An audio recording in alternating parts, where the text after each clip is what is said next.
Tes, tes.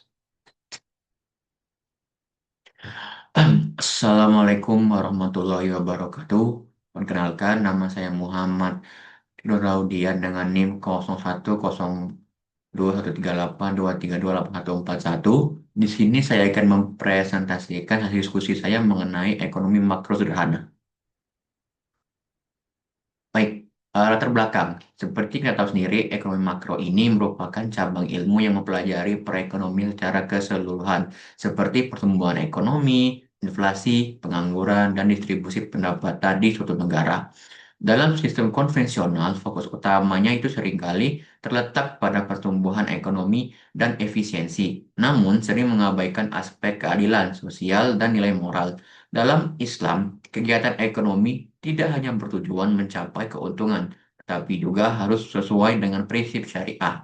Oleh karena itu, ekonomi makro Islam itu hadir sebagai alternatif yang menekankan keseimbangan antara pertumbuhan ekonomi, keadilan distribusi, dan nilai-nilai spiritual. Pemikiran ini banyak dikembangkan oleh salah satu ekonom yaitu Adi Warman Akarim dalam karyanya tentang ekonomi Islam.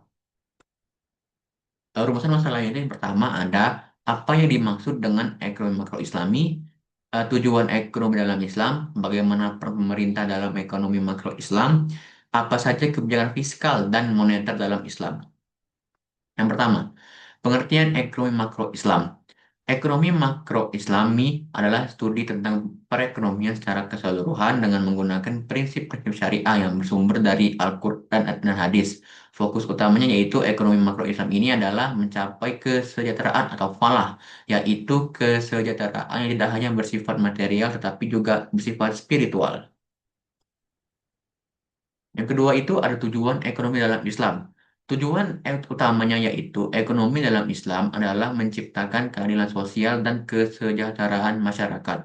Dalam konsep ini, kekayaan tidak boleh beredar hanya pada kelompok tertentu saja. Islam juga menekankan pentingnya menjaga lima aspek utama atau maqasid syariah, yaitu agama, jiwa, akal, keturunan, dan harta.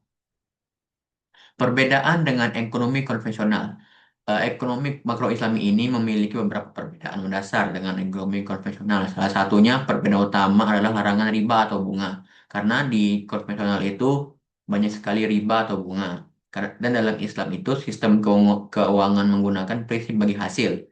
Jadi harus sama rata dan bersifat dan tidak boleh ada yang curangan. Selain itu, ekonomi Islami ini menekankan aspek etika, keadilan, dan keberkahan dalam setiap aktivitas ekonomi. Jadi dalam suatu usaha itu tidak boleh ada yang curang ataupun ingin untuk sendiri. Peran pemerintah dalam ekonomi Islami. Yaitu pemerintah harus memiliki peran penting dalam menjaga stabilitas ekonomi dan kesejahteraan masyarakat.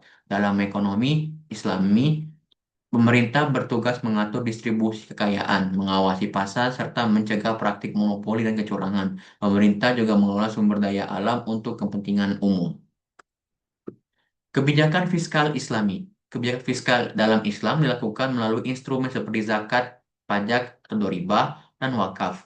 Zakat berfungsi sebagai alat redistribusi pendapatan untuk membantu masyarakat yang kurang mampu. Selain itu, pengeluaran negara difokuskan pada kesejahteraan masyarakat dan pembangunan ekonomi.